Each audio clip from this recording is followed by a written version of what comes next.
vai além, porque ao iniciar esse processo de inibição de extravasamento, nós temos também que ter um sistema de controle, né, para que esse sangue que começa ali a ser impedido de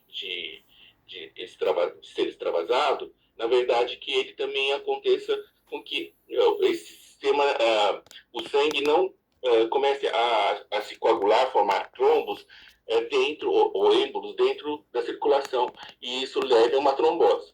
Então, a hemostasia que nós vamos falar hoje é a hemostasia, né, que a gente entende como a inibição do extravasamento e a prevenção da coagulação maciça do sangue quando ocorre uma lesão local. Vocês vão ver ao longo da aula todo o sistema hemostático fisiológico, né, o fisiológico, ele é programado para acontecer em superfícies celulares onde há o local da lesão. Não é programado para acontecer em fases líquidas no sangue total, ok? No sentido de a coagulação ou a hemostasia, ativação plaquetária, fibrinolítica, acontecer longe do local da lesão vascular. Bom, também existe uma outra definição de hemostasia que não é essa que nós vamos abordar hoje, né? Que é a hemostasia no sentido de técnica cirúrgica, tá bom? Já aviso isso porque talvez muitas pessoas tenham pensado que o curso é em relação a isso, que é a ação ou efeito de estancar uma hemorragia por produtos químicos, né, biológicos, ou muitas vezes por ações mecânicas, né, como, por exemplo, o uso de pinças, ou o uso de compressas, né, com produtos para impedir a hemorragia, por exemplo, durante cirurgias, né? Não é esse o conceito de hemostasia que nós vamos utilizar, ok?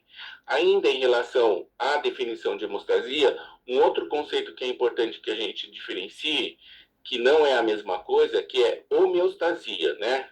Então, que é o estado de equilíbrio das diversas funções e composições químicas do corpo, né? Então, o que é a homeostasia? É o equilíbrio, né, que existe dentro do nosso corpo. Então, pode ser para temperatura, pulso, como estou escrevendo, a pressão e diversos outros sistemas biológicos, incluindo a hemostasia. Então, a gente pode dizer que a hemostasia, né, fisiológica, ela faz parte de todo o conjunto de equilíbrio do organismo e assim faz parte da homeostasia, ok? Bom, nós vamos detalhar, assim, vamos começar a fazer uma apresentação do que são esses componentes que fazem parte da hemostasia e depois, durante ao longo do curso, né, hoje nós vamos falar sobre fatores de coagulação e plaquetas, né, nos próximos cursos a gente vai abordar todos esses outros fatores que estão elencados aqui. Então, o primeiro deles que é importante a gente destacar são os vasos sanguíneos, né, que formam a sustentação por onde o sangue circula, né?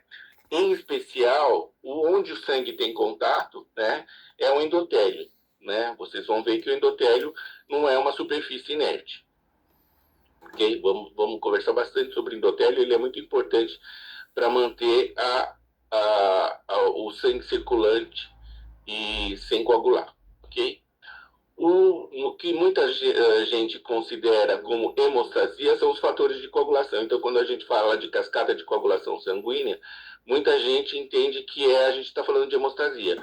Mas a hemostasia é muito além disso, porque ela não contém só os fatores de coagulação ou a sua atividade. Ela também contém os vasos sanguíneos, né, fibrinólises, outras células sanguíneas, e os fatores de fluxo sanguíneo, né?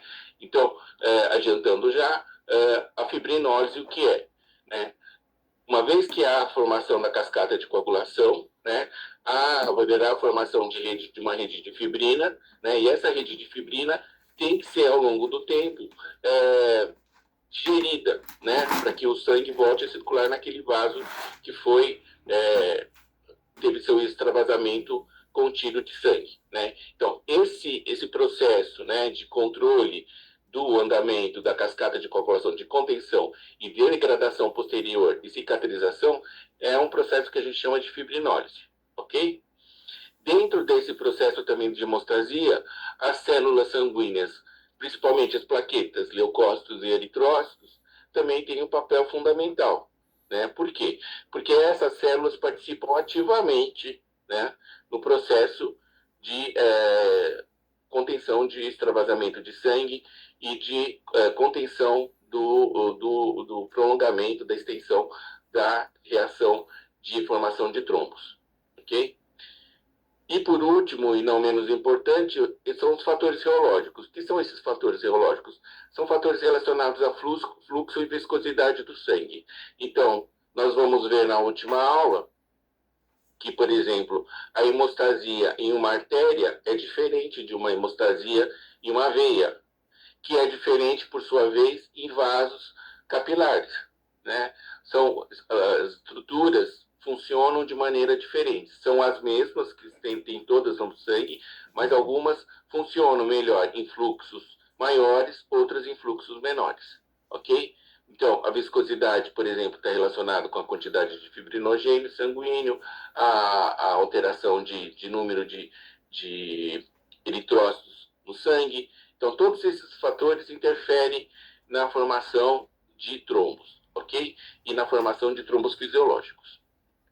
Bom, eu gostaria de... Estou vendo que estão perguntando aí, Vinícius, sobre frequência, mas acho que isso você já falou, né? Depois a gente continua, aí você responde, né? Sim.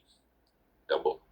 Bom, além desses que eu mencionei, desse controle, né? Que eu estou falando tanto, que existe todo esse controle para prevenção, existe também os inibidores, né, desses fatores de coagulação e da ativação da fibrinólise também no nosso plasma e também no nosso endotélio, né? Nós vamos também comentar sobre eles ao longo do curso também. Bom, vamos começar falando de todos esses componentes, a gente vai dar uma pincelada rapidamente, depois vamos entrar em cascata de coagulação. Primeiro componente da hemostasia que eu gostaria de citar são os vasos sanguíneos, ok? Então, quando a gente fala de vasos sanguíneos, né, a gente tem que lembrar que o nosso organismo tem vasos de diversos tamanhos e estruturas, né? Então, aqui, vamos ver se está aparecendo. Então, aqui eu estou fazendo uma representação esquemática de uma artéria, né? Tem uma camada íntima, uma camada